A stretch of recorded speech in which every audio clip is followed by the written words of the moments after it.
No two ships are the same. There's a lot more variety in the world of ship design than you might realize. These are the 20 weirdest ships in the world. Freedom Ship.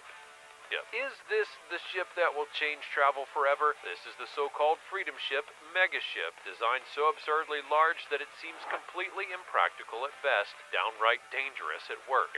So, some bright spark imagined this massive monster ship floating city thing that could accommodate as many people as 100,000, and it was presented as an alternative to land-based cities, the idea being that it contains all the streets, homes, and general gubbins that you might find in a regular city environment. This proposed 25-story high megaship would be 4,500 feet long, 750 feet wide, and 350 feet tall. But the main difference between this sort of city and the usual land sort is the fact that if you happen to live on it, you are essentially a prisoner. Yes, there's a reason that they use ships as prisons after all. In a normal city, there are ways to get away from the intense, stacked-up feeling of claustrophobia you might encounter when crammed in with thousands of other people in close proximity. But if you're in the middle of the ocean, where the heck can you go? Yes, you may be able to circumvent the pesky borders and live outside the law of existing states, and whether or not that's a positive is debatable, but you're also trapped at the whims of the weather, other ship dwellers, and likely as not, an insane captain who might take you all hostage at any given moment. Then you'd be really up Ship Creek without a paddle. Let's talk about the Pangeos. This concept for a super yacht will officially be one of the weirdest ships in the world, if it ever gets developed, because it's so much more than a ship. It's a gigantic floating city. Technically, a ship this big isn't called a super yacht, it's called a terra yacht, and if it gets constructed, it will cost a whopping $8 billion, divided into blocks like an actual city, complete with garden spaces and facilities. If it gets built, would you live there? USS Zumwalt. The USS Zumwalt is a United States Navy guided missile destroyer, meaning that it's a ship that's equipped with loads of guided missiles which are employed during battle to provide anti-aircraft warfare to the naval fleet. What a fun one! This ship is a relatively new addition to the United States Navy. She was first commissioned in Baltimore in October of 2016 and was designed to have multi-million-dollar capabilities. This particular destroyer class is specially created for combat in deep water and is designed to support ground troops in attacks on land, as well as the usual naval destroyer jobs of anti-air cover and anti-submarine warfare.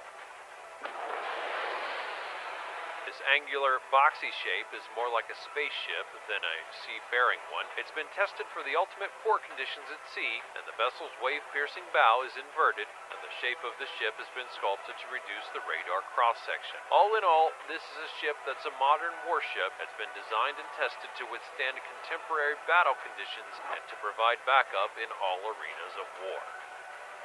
MV Stuart J. Court. Back in 1972, when she would be launched, the MV Stuart J. Court was the first vessel that measured 1,000 feet to service the Great Lakes. Back then, the vessel was used by the Bethlehem Steel Corporation to transport, well, steel and other such things. She's a very long ship, that much is true, but then again, that's the nature of these sorts of ships. They need all that space to jug all that massive cargo around. But she didn't begin all long and elegant. When the bow and stern sections of the vessel were built in Mississippi, they were then joined together without the middle bit. And for her first outing, she traveled to the Great Lakes. And the ship was just 182 feet long and was given the rather unflattering nickname of Stubby. These days, though, she's still in service and trundles iron ore up and down between Superior, Wisconsin, and Burns Harbor, Indiana. You know, if you give a ship about such things. USS Snowdrop. The USS Snowdrop began as a less fancy Albert de Groot, a bit like a guy and his drag queen name. Anyways, this ship may or may not have been weird, but I'm absolutely at a loss of what to tell you about it, since there are no pictures, and it was apparently broken up in a New York naval yard back in 1884. So who really knows what images you're being shown right now. The USS Snowdrop was a screw tugboat that was built in Buffalo, New York back in 1863, and it would then be purchased by the United States Navy in October of that same year, which is when it dropped its Albert de Groot name and went with the much prettier Snowdrop. Until spring of 1864, she served in New York and then was sent on assignment to the North Atlantic Blockading Squadron for the last 2 years of the American Civil War. Sometime in 1883, she would then be sent to New York and finally broken up at that yard in 1884, where she was then reduced to some pieces of ship, I should imagine. Sea Bubble. Sea Bubble is an electric hydrofoil seawater taxi designed to do a bunch of useful transportation business without a whole lot of fuss or noise or pollution. And in the latest of fads department, it kinda sounds like some pretty hot ship. Anyway, they've allegedly designed this thing with a motto in mind: zero wave, zero noise, zero emission. Ramform Tethys. This is a bizarre-looking boat.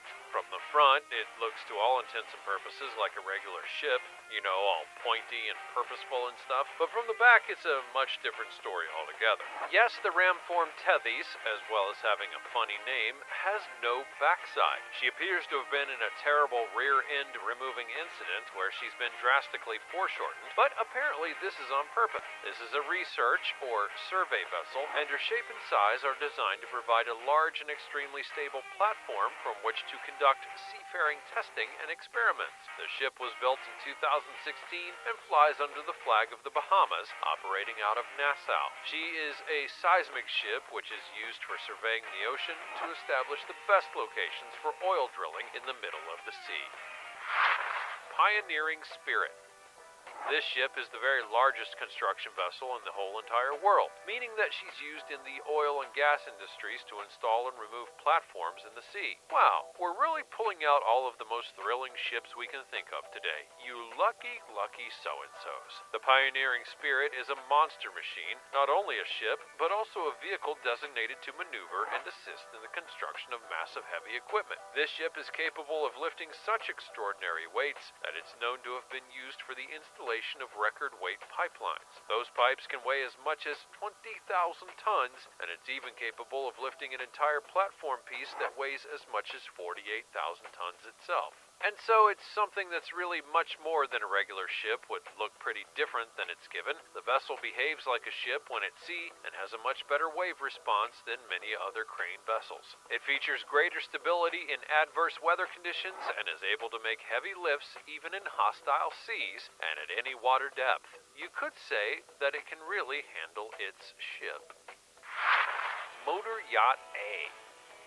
And so, the Motor Yacht A is one of these privately owned mega yachts. In fact, it's one of the very biggest in existence and ranked as the 27th biggest yacht on the whole planet, which must make its owner feel very important indeed, I'm sure. So what exactly does a massive super mega yacht set you back then? Well, in the rumors, if they're true, this one was ordered in November of 2004 and then finally delivered in 2008 at the eye-watering cost of $300 million United States dollars. Ding dong! But it's a big one, at 390 feet long and almost 6,000 tons. This is not a vessel that is for hiding away in like some sort of shrinking violet. In fact, even the way that it moves is unlike other yachts. The designer actually set about making a vessel that moved in a completely different way from other boats. He wanted it to move through the water while barely making a ripple on the surface, kind of like a whale. The interior is obviously as opulent as you would expect of such a fancy boat. There are mirrored surfaces everywhere, crystal is used at every available opportunity, and there are 7 guest cabins as well as the master suite, along with a swimming pool and that all-important helipad. Edda Freya. With its extremely bright orange and yellow paint job, it would be impossible not to see the Edda Freya if it were heading your direction. It's one of the largest offshore construction vessels in existence, its job being to perform a lot of heavy-duty tasks in some of the least hospitable waters in the northern hemisphere. It measures 150 meters long and 27 meters wide, giving the Edda Freya a massive deck capacity of 2,300 square feet. The ship's dead weight is 10,000 tons, and she she has the space to accommodate as many as 140 passengers and crew at any one time. This state-of-the-art construction ship has been run by the company Deep Ocean since it was delivered in 2016. The ship was designed and built for operations worldwide and has been especially engineered to perform tasks like cable laying operations and offshore constructions, but she also has the capacity for use in performing advanced maintenance and repair operations. And she does all of this while dressed like a flipping clown. The Flip Ship. This is the Flip Ship, so called because she can literally be flipped to move from a horizontal position to a vertical one. And apparently that's a useful feature, not just a scene that's reminiscent of that bit in Titanic. But why do we need to flip the ship on end, I hear you cry? Well, according to the United States Navy, to whom the vessel belongs, it's all part of the ship's special skills as a research vessel. It's designed to flip up in this way because they say that the horizontal ship is not very good at taking accurate readings of the waves and other ocean-based data because it's subject to movements of the water, and that reduces the effectiveness of the measuring devices. And so they designed it to flip up and stand up vertically in the water. It takes around 28 minutes to flip the ship from horizontal to vertical, and then it's fully functional as a research machine to take measurements of wavelength, density, and water temperatures, as well as the acoustics of the ocean and sampling of flora and fauna. Oh, how thrilling. MV Blue Marlin. Now, we all just need to look at a few more heavy lifting ships before we've completely exhausted that particular subject. Here is the MV Blue Marlin, a semi-submersible heavy lift vessel that was specially built to move massive drilling rigs. It's a comfortable sort of working ship which is equipped with 38 cabins that can accommodate as many as 60 people on board. There's also a gymnasium, a sauna, and a swimming pool. I ship you not. Cosmonaut Yuri Gagarin. Now finally, we have a funny-looking ship. And it's about time as well. Unfortunately, though, this ship is no longer out there sailing the seven seas. In fact, it would be sold for scrap decades ago. Anyways, this is a Soviet ship that went by the name of something that I probably mangled the pronunciation of the first time, so I'm not going to try again. And it was created to detect and receive satellite communications as a Soviet space control monitoring ship. Completed for use in December of 1971, this vessel would be put to work in support of the Soviet space program. Its unusual appearance was the result of two massive and two slightly less massive parabolic dish antennas that were positioned on the top of the ship. By 1986, the ship was the largest of its kind in the whole entire world and was the literal flagship of communication vessels in the USSR. They could massively extend the range of tracking for the cosmonauts that were on the missions in space, and also for any unmanned ventures as well, since the ship allowed communications even when the space mission was not over Soviet Union. Shortly after the collapse of the Soviet Union, this ship was then sold for scrap, and the rest of the communication ships met with similar fates. Kawasaki Ship.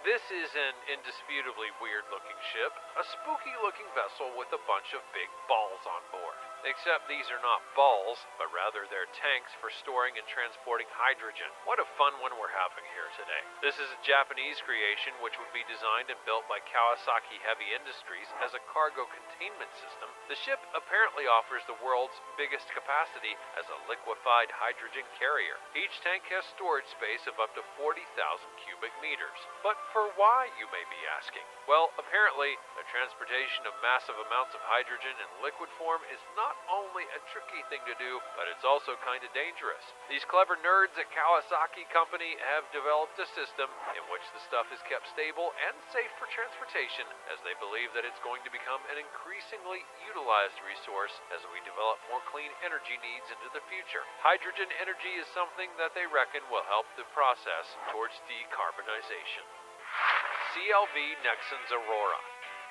This is only a massive cable-laying vessel for your lucky old eyeballs. Goodness me, I'm really spoiling you today, aren't I? This big red and yellow boat is a purpose-built CLV. That's what it stands for, cable-laying vessel, which is so fancy and proper that it's apparently been equipped with all of the world's most swish and advanced cable-laying equipment. Yes, I know it's just too much to handle. Anyways, in case you're actually wondering what all that yellow junk is on the deck, well, it was all part part of a specific cable laying capability. These extra exciting abilities include power cable laying, bundle laying, cable jointing and repair, and even cable system protection. This massive hulk of a ship was built in 2021 and has been sailing under the Norwegian flag ever since. The overall length of this big-ass boat is 513 feet, and her width is 102 feet. Shikyu Ship. Next up, we have a Japanese scientific drilling ship named Shikyu. This ship was built to participate in the Integrated Ocean Drilling Program, or IODP. The Shikyu would be designed to drill as much as 4.3 miles into the Earth below the seabed, and apparently this is where the Earth's crust is much more thin, and therefore it's possible to drill way further into the next layer, the Earth's mantle, and from here, then anywhere else. In fact, that has been achieved by this vessel much deeper than any other hole that's ever been drilled in the middle of the ocean so far. Now, will these holes begin acting like a plug hole if they keep drilling deeper and deeper, or will the Earth spring a leak? Anyway, this is essentially what the vessel's designed to do. It just simply goes around the ocean drilling big holes. MPI Adventure. Although this ship looks a lot like a child got extra creative with a load of Lego bricks, it's actually a wind turbine installation vessel, if you can imagine such a thing. That's right, all the renewable energy stuff has to be plumbed in somehow, and when the idea is to bung a whole lot of wind power bits and pieces out at sea, then they needed to invent a ship that could get out there and then perform the task of installing and maintaining said wind power. This big functional boat is 454 feet long and 133 feet wide, and is propelled by 3 big Rolls-Royce thrusters and 6 Rolls-Royce engines. Oh, so fancy. The MPI Adventure has a lot of accommodations on board for all the crew required to assemble a wind farm at sea. There are cabins for 112 and space for as many as 200 people on board. Then there's a lot of heavy-duty equipment like a massive crane that can hoist up 1,000 tons of stuff. Galaxy of Happiness.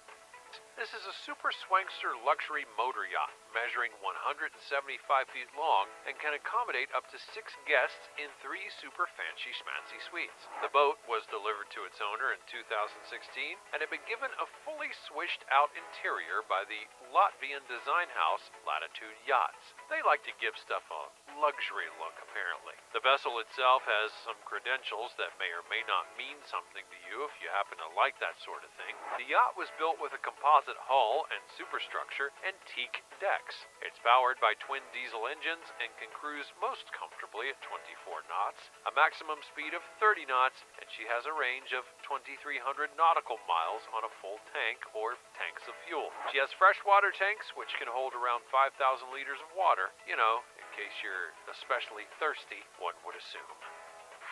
The Zipper Boat.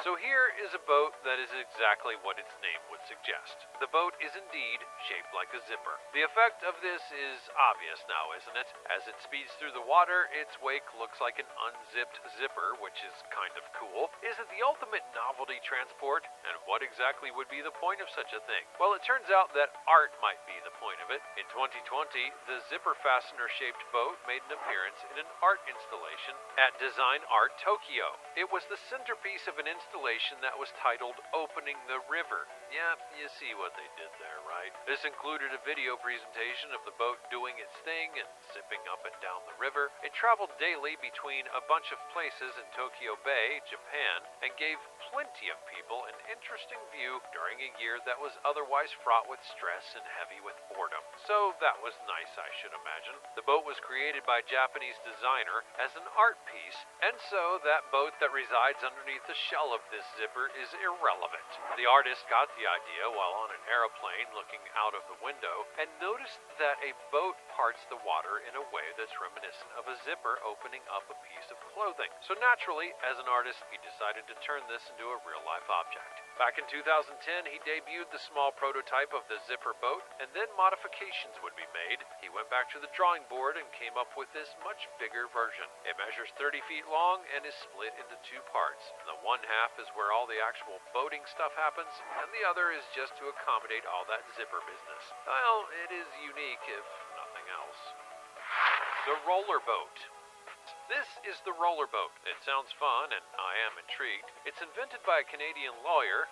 There's your first clue that it might not be the most solid engineering idea. Back in the 1890s, and this ship was hotly anticipated and hyped to all high heaven. Its creator claimed that the ship would solve a boatload of problems, which included ending seasickness, slashing ocean crossing times, and his plan was to become a millionaire out of the whole creation as well.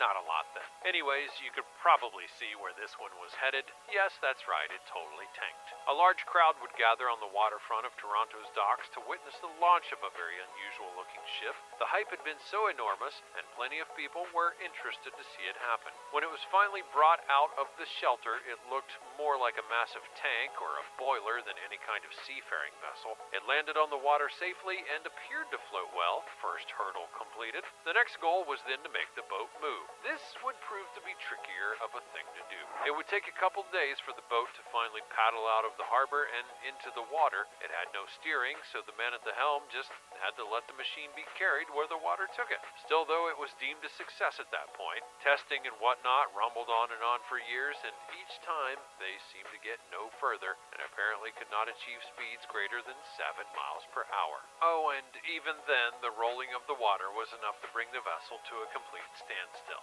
For the next decade, they messed about with the boat and tried yet more stuff to make it work, but to no avail. Then one day, during a gale, the roller boat broke free from its moorings and smashed into the side of a steamer vessel, and this would be the final death knell of the project, which was then caught up in lawsuits, and finally a judge ordered that the thing be scrapped. Weirdly, nobody did this, and the roller boat just sat in the deep mud in the dock for years. It then finally disappeared in 1933.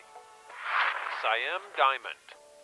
It's a vessel that's equipped with a high-capacity gantry crane, which is used for anchor and cargo handling, and apparently, so they claim, it means a safer work environment for its crew. And that's really all there is to say about this particular vessel, so there you go.